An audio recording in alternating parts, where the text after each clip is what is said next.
네, 여러분 안녕하십니까? 기팔공 경영학 문제풀이 과정의 조여은입니다. 여러분들 오늘은요, 우리 671번 문제부터 한번 풀어보도록 하겠습니다. 671번 한번 보도록 하죠. 자, 다음 브랜드에 대한 설명 중 옳지 않은 거를 물었습니다. 자, 브랜드. 자, 보도록 할게요. 1번 옳지 않은 거. 자, 1번 구체적 이미지의 브랜드가 추상적 이미지 브랜드보다 확장 범위가 넓다. 아니죠. 여러분 당연히 추상적 이미지의 브랜드가 구체적 이미지 브랜드보다 확장 범위가 훨씬 넓겠죠. 정답은 몇 번입니까? 정답은 그죠. 정답은 1번 되겠습니다. 됐습니까? 자, 그 다음 계속 한번 봅시다. 2번 라인 확장은 기존의 제품 범주에 속하는 신제품의 기존 브랜드명을 그대로 사용하는 전략이다. 그렇죠. 그래서 우리가 라인 확장이라는 건 같은 범주 내에서 가격을 좀 높게 혹은 낮게 혹은 뭡니까? 비슷한 쪽으로 이런 식으로 확장해 가는 것들을 말하죠. 3번에 복수 브랜드는 동일 제품 범주 내에서 여러 개 브랜드를 사용하는 거. 오케이. 그래서 이거 복수 브랜드. 4번에 카테고리 확장, 다른 말로 뭐라고 했습니까? 범주 확장이라 그랬죠? 기존 브랜드랑 완전 제품군이 다른 쪽으로 확장하는 거. 그게 뭡니까? 오케이. 바로 카테고리 확장. 자, 그 다음에 5번에 브랜드는 제품 관리에 속한다. 그렇죠. 브랜드는 뭡니까? 마케팅 믹스 4P 중에 그 첫 번째 제품 프로덕트에 해당이 되죠. 오케이. 정답은 1번 되겠습니다. 자, 672번 한번 봅시다. 제품 수명 주기에서 성숙기에 해당하는 특징이 아닌 거 물었습니다. 성숙기. 여러분 제품 수명 주기 첫 번째 뭡니까? 도입기, 두 번째 성장기, 세 번째 성숙기, 네 번째 쇠퇴기죠. 자, 보겠습니다. 1번. 매출이 점점 증가한다. 정답 몇 번입니까? 정답 바로 1번 되겠네요. 매출은 증가하다. 이제 정점을 찍고 이제 뭡니까? 그렇죠. 쇠퇴하는 과정을 거치겠죠. 2번에 성숙기가 아무래도 경쟁자들이 가장 많을 때 아닙니까? 그러니까 광고비 지출이 가장 많고요. 3번에 브랜드 다각화를 위해서 연구개발비 지출도 많겠죠. 이제 이때쯤에 좀 더 차별화를 가져가기 위해서. 4번에 경쟁기업이 가격 인하를 할 수도 있겠죠. 그렇죠? 마지막 5번에 주 고객층은 후기 다수층이 된다. 오케이. 정답은 몇 번입니까? 정답은 1번 되겠네요. 그렇죠? 자, 673번. 다음 중 비율 계산이 가능한 절대값 0이 존재하는 촉도는 무엇입니까? 라고 했거든요. 여러분 요거 몇 번입니까? 요거 바로 비율 촉도가 되겠죠. 정답은 4번 되겠네요. 자, 비율 촉도 뭡니까? 비율 척도는 등간 척도가 갖는 특성에 추가적으로 측정값 사이의 비율 계산이 가능한 척도를 말합니다.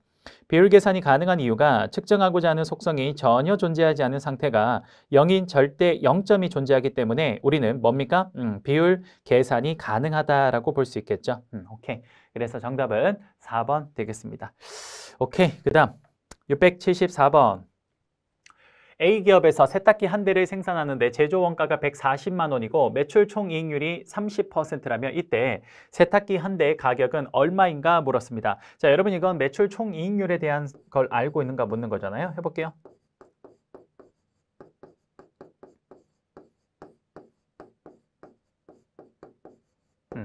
자, 여러분 매출 총이익률 한번 구해봅시다. 자, 매출 총이익률은요. 어떻게 합니까? 자, 매출액에서 매출 원가를 빼고 매출액에서 매출 원가를 빼고요. 그리고 다시 매출액으로 나누어줍니다. 자, 요랬을 때 요게 몇 퍼센트다? 30%라는 거잖아요. 0.3. 그쵸? 그럼 한번 해볼게요. 자, 제조 원가가 140만 원이래요. 140. 그쵸? 그 다음 매출액을 여기서 안 나왔잖아요. 그쵸? 그럼 요거 X. 요거 X. 요렇게 해봅시다. 됐습니까? 오케이. 자, 이렇게 했을 때 30%가 나와야 되는 거죠. 그쵸? 자, 그러면 계산 한번 해볼게요. 요거 하면, 자, 요렇게 올릴게요. x 빼기 140은 얼마가 됩니까? 요 양변에 곱하면 0.3x가 되겠네요. 그쵸? 넘기면 0.7x는 얼마입니까? 140이 되겠네요. 그쵸? 그럼 x는 얼마가 돼요? x는 바로 200만 원이 나오겠네요. 요게 아까 140만 원이니까. 그렇죠? X는 200만 원이 되겠네요. 그렇죠? 정답 몇 번입니까? 오케이. 정답은 바로 3번 되겠네요. 됐습니까? 오케이. 됐습니다. 됐고요. 그다음 675번 들어가 볼게요. 자, 마케팅 전략에 대한 설명 중 옳지 않은 것은 자, 틀린 거 물었습니다. 틀린 거. 자, 보도록 할게요. 1번. 기존 제품으로 새로운 시장에 진출하는 경우 시장 개발 전략에 해당한다. 자, 기존 제품으로 새로운 시장에 진출하는 건 시장 개발 전략이라고 하죠. 우리 어디서 했습니까? 엔소프의 제품 시장 매트릭스에서 했던 거죠. 그 다음 두 번째. 2번, 의류 업체가 의류뿐만 아니라 액세서리, 가방, 신발 등 판매하는 경우는 제품 개발 전략에 해당한다. 그렇죠. 의류 업체가 동일한 시장에서 제품을 다른 걸 개발해서 들어가는 건 제품 개발 전략에 해당되죠. 둘 다 맞네요. 3번, 호텔이 여행사를 운영하는 경우 관련 다각화 전략에 해당된다. 그렇죠. 비슷한 자신들이 알고 있는 쪽으로 확장하는 건 관련 다각화. 그렇죠? 4번, 아기 비누를 피부가 민감한 성인에게 판매하는 경우 시장 침투 전략에 해당한다. 자, 아기 비누라는 동일한 제품을 가지고 아기 시장이 아닌 성인 시장이라는 또 다른 신시장으로 진출하는 거죠. 이건 뭡니까? 이건 바로 시장 개발 전략에 해당되죠.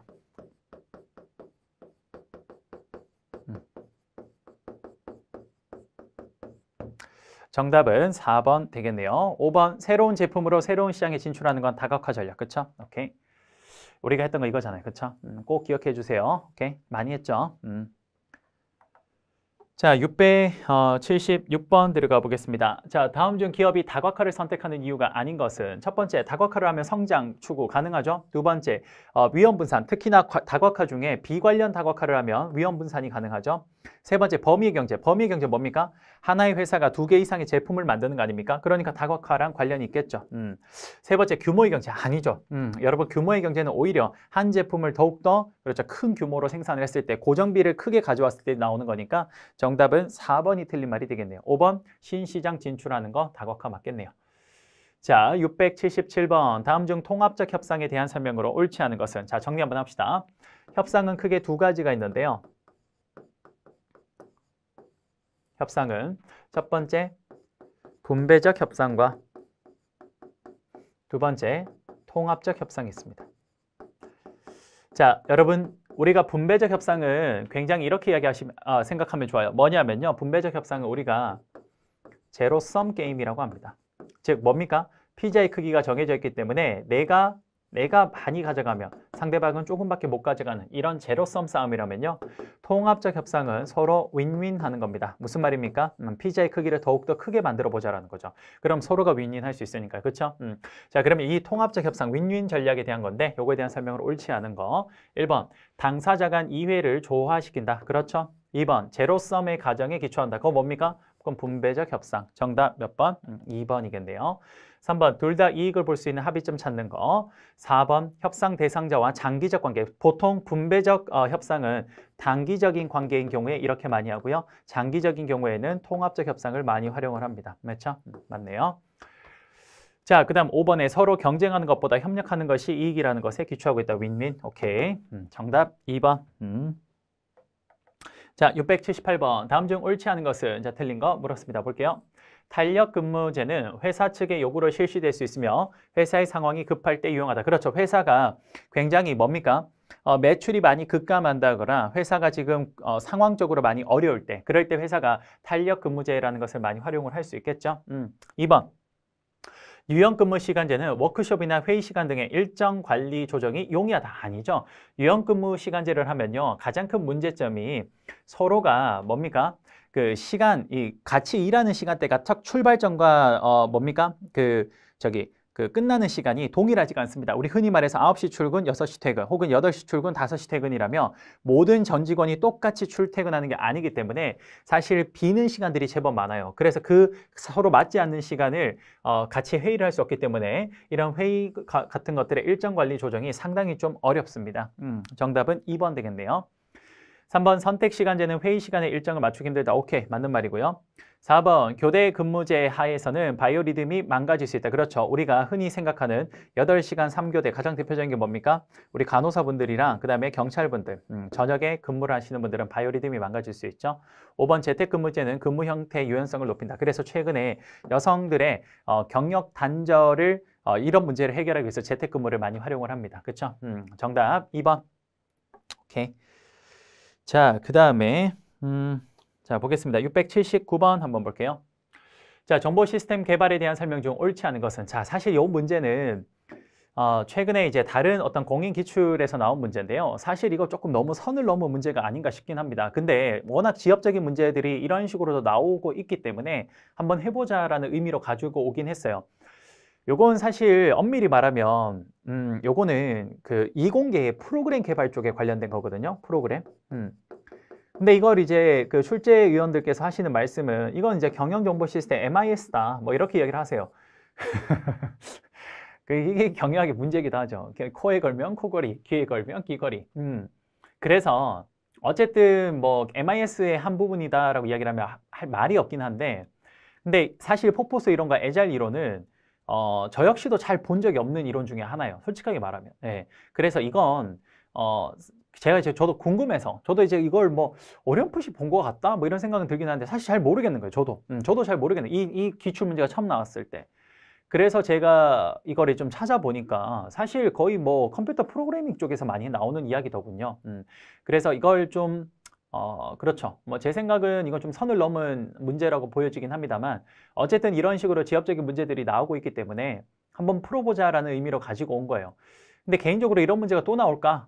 그건 저는 아니라고 봅니다. 약간 휘발성 있는 문제라고 보여지긴 하는데 소모성 문제로 가볍게 한번 봅시다.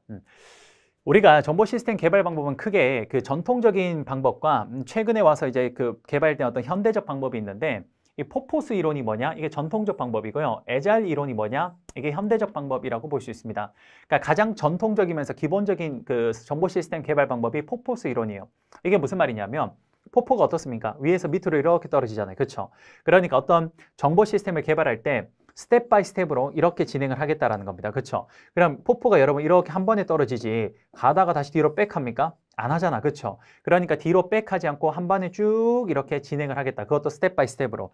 그게 바로 포포스 이론입니다. 흔히 말하는 순차적인 방법을 통해서 정보 시스템을 개발하겠다라는 게 그게 포포스 이론이고요.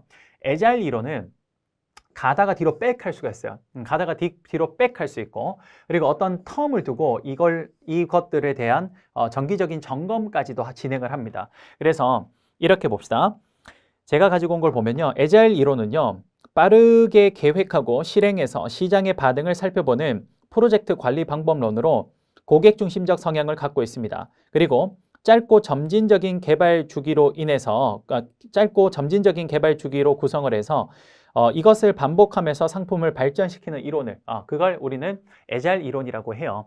그럼 그걸 가정으로 한번 볼게요. 옳지 않은 거 물었는데요. 보겠습니다. 첫 번째, 포포스 이론은 자원을 순차적으로 배분하는 거다. 그렇네요. 순차적으로 스텝 바이 스텝으로 이렇게 가는 거 맞죠? 이번에 에자일 이론은 반복 점진적 방식을 통해서 지속적으로 요구사항을 개발 변경을 수용한다. 그렇죠? 뒤로 백하고 백하는 과정을 거친다 그랬죠? 오케이, 가능하네요. 3번 포포스 이론은 유연성이 높고 비용이 적게 든다. 이게 유연성이 높아요? 아니죠. 점진적으로 계속 이래 가는 거는 오히려 유연성이 떨어집니다. 유연성이 높은 건 에자일 이론이고요. 비용도 이건 상당히 많이 든다라고 해요. 그래서 정답은 3번. 4번 에자일 이론은 이터레이션이라는 일정 기간 단위를 반복한다. 그렇죠? 아까 말씀드린 일정 단위 기간 동안. 5번 포포스 이론은 생명주기 기법이다. 그렇죠? 이게 스텝 바이 스텝으로 가는 거 가지고 말해요. 정답은 3번이 되겠습니다. 됐습니까?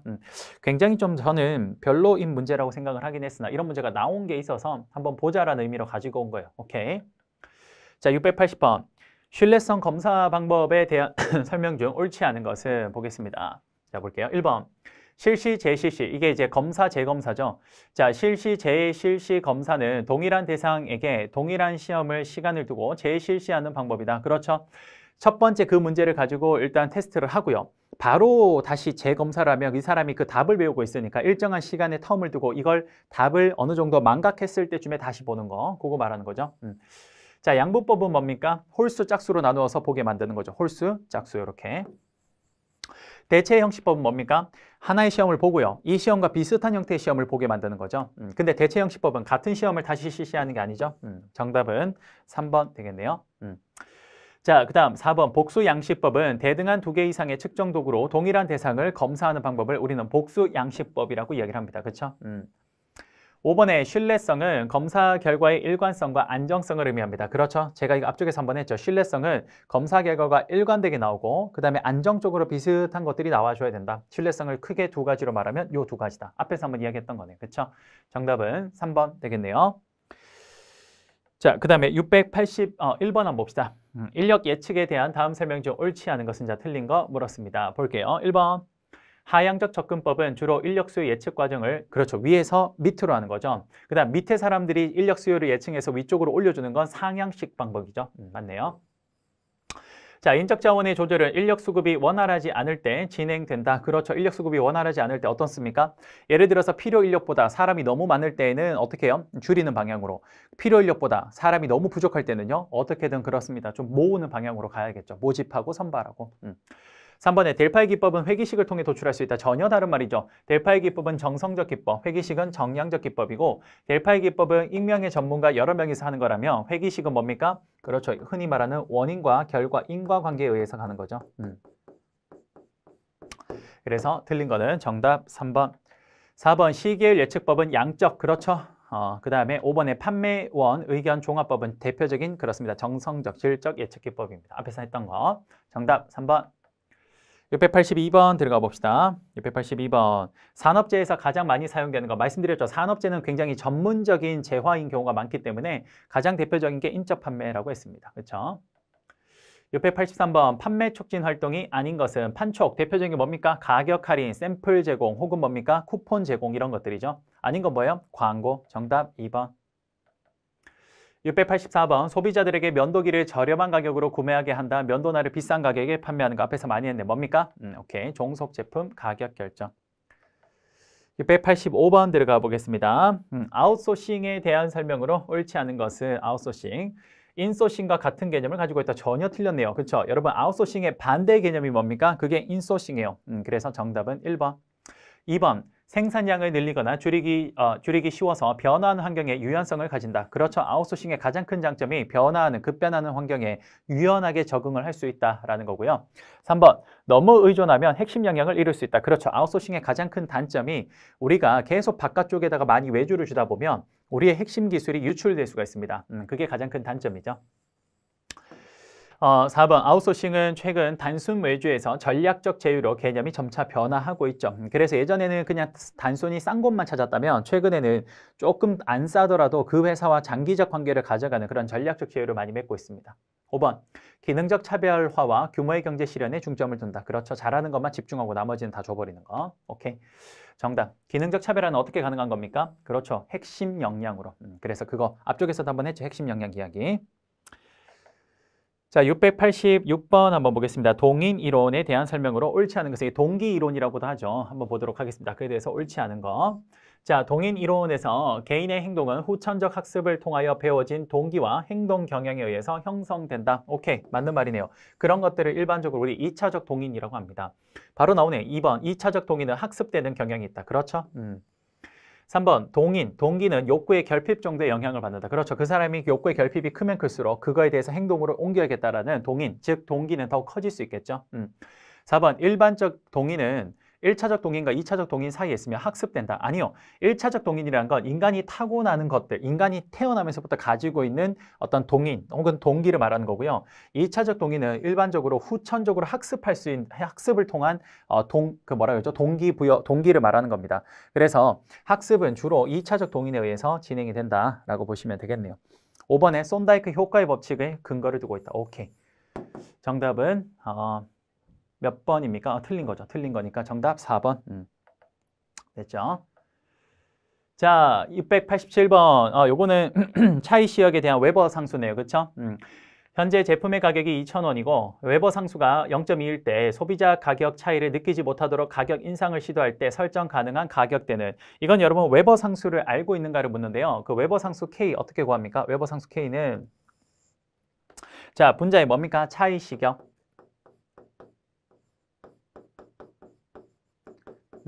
분자의 차이 시격, 그리고 밑에 뭡니까? 초기 자극 수준.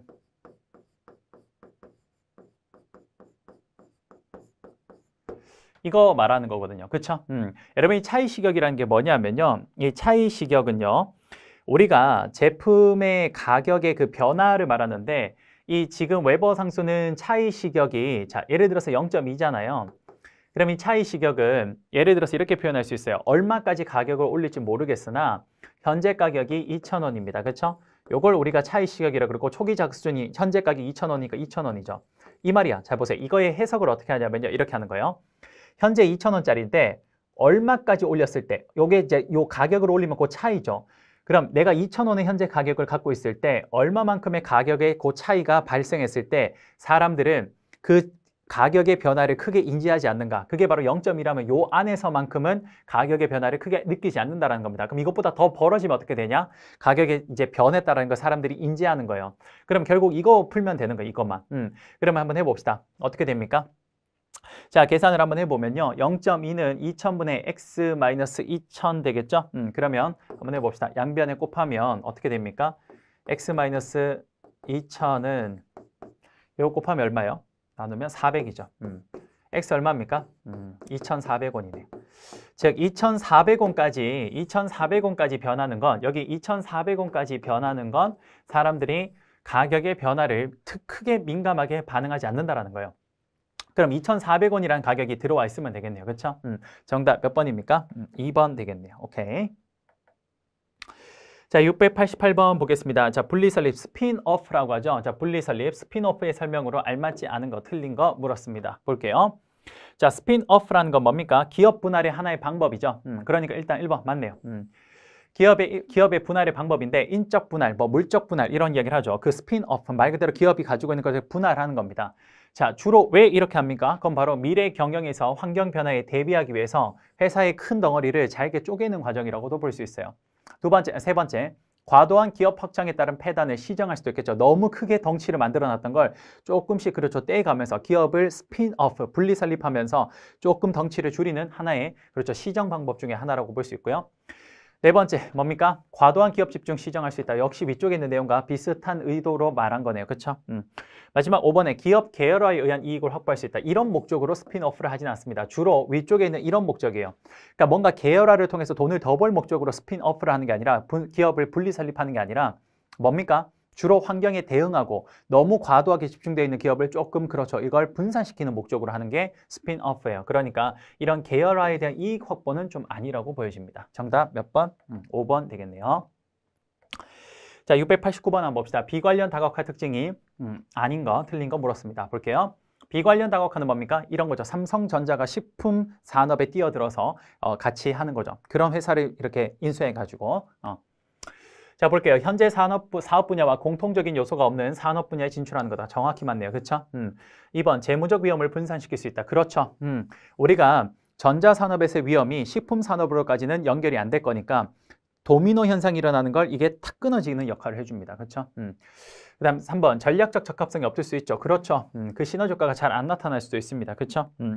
4번, 한 분야의 문제가 다른 분야로 전달되는 도미노 효과가 나타나지 않습니다. 이 도미노 효과가 나타나는 건 뭡니까? 그건 관련 다각화죠. 관련 다각화. 요거. 그래서 정답은 4번 될 거고요. 5번에 수익이 비교적 안정적일 수 있다. 그렇죠. 큰 수익을 벌긴 힘듭니다만 아무래도 한쪽에서 뭔가 떨어졌을 때 이쪽에 올라갈 수가 있기 때문에 그래도 수익이 비교적 평균치가 계속 나올 가능성이 높습니다. 정답은 4번. 690번 한번 보도록 하죠. 성과급의 특징에 대한 설명으로 옳지 않은 거 틀린 거 물었습니다. 해볼게요. 1번. 집단 성과급에는 그렇습니다. 스캔론 플랜과 럭커 플랜과 인프로시어 플랜 등이 있는데 특히나 제가 이런 이야기 많이 했죠. 스캔론 플랜과 럭커 플랜이 비교로 자주 나온다. 스캔론 플랜은 뭐를 기준으로? 매출액 기준. 앞에서 한번 했죠. 럭커 플랜은 무슨 기준? 오케이, 부가가치 기준. 이거 꼭 기억해야 됩니다. 이거 오케이. 자, 2번 노동자에게 동기부여 및 공정성과 합리성을 제공한다. 아무래도 성과급이라는 게 성과만큼 주는 거니까 굉장히 공정성과 합리성을 부여하겠죠. 그 다음 3번 작업량에만 치중해서 제품의 품질 저하를 초래할 우려가 있다. 그래서 제가 뭐라 그랬습니까? 품질이 중요하면 뭘 해야 된다? 성과급제가 아니라 시간급제. 그렇죠? 제가 그때 기생충 이야기했던 거 기억나십니까? 그거 생각하시면 돼요. 4번, 종업원들에게 안정적 생활을 유지할 수 있다. 아니죠. 안정적 생활을 유지하게 하려면 종업원들에게 변동급이 아니라 제가 뭐라 그랬습니까? 계속 이야기했지만 고정급을 줘야 됩니다. 그러니까 성과급은 대표적인 변동급이니까 정답 4번.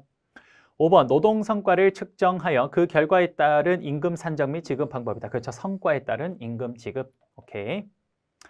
자, 691번 들어가 보겠습니다. 다음 중 적대적 M&A의 공격수단이 아닌 거를 물었습니다. 그렇죠? 위임장 경쟁, 프락시라고 하는데 저 위임장 경쟁, 그 다음에 공개시장 매수, 텐더 오퍼, 그린메일, 파킹 이 세 가지는 모두 다 적대적 M&A의 공격수단입니다. 하지만 골든 패러슈트 이건 뭡니까? M&A의 방어수단이 돼요.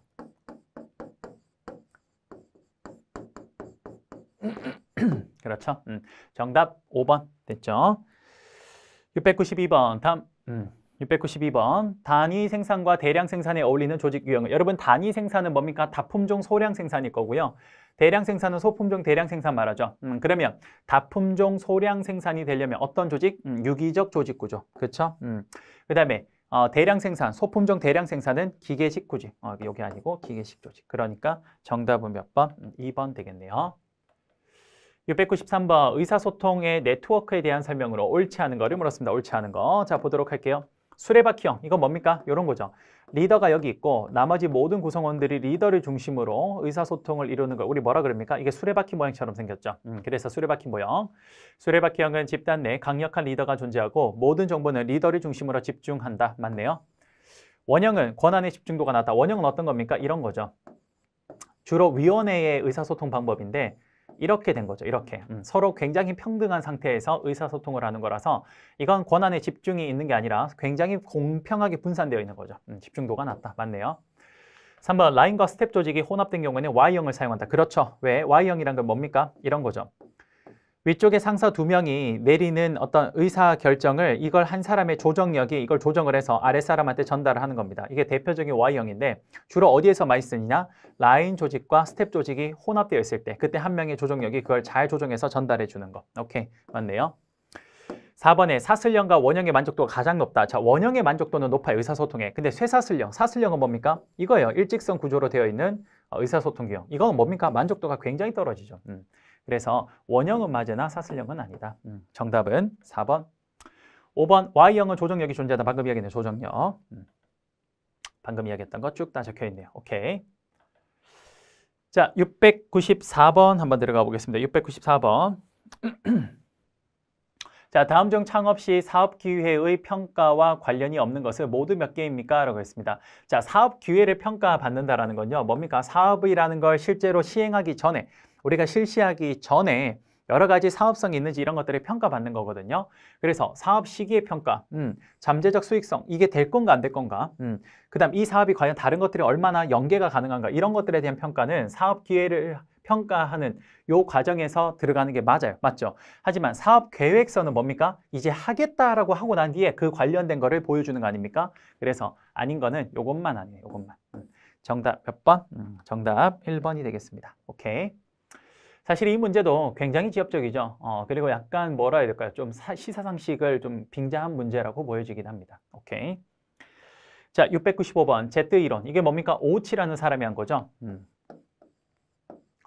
오우치는 조직 문화를 이렇게 설명을 합니다. 오우치라는 사람은요, 그 일본계 미국인인데 국적은 미국인이지만 부모님이 다 일본인이세요. 그래서 오우치는 미국 문화, 이게 아메리카형, A형, 그 다음에 일본, 재팬형, 이 두 개를 전부 다 경험해 본 사람으로서 이 미국의 조직 문화와 일본의 조직 문화를 장점만 섞어 놓은 게 뭐냐? 그걸 이제 Z형 조직 문화라고 합니다. Z형.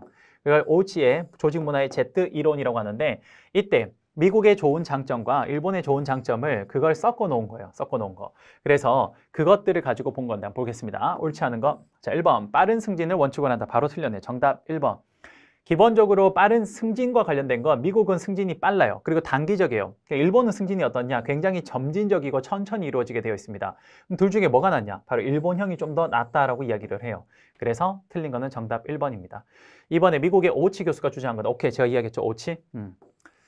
그다음 3번 벤치마킹의 한 사례라고 할 수 있다. 그렇죠. A형과 미국의 문화형과 일본의 문화형의 벤치마킹을 해서 그중에 필요로 하는 것들을 여기다 넣는 거죠. 맞죠? 4번 비교적 느린 승진과 평가가 원칙이다. 오케이, 요게 맞는 거죠. 요게. 5번에 미국식 조직과 일본식 조직이 결합된 형태다. 오케이, 맞네요. 정답은 1번. 오케이.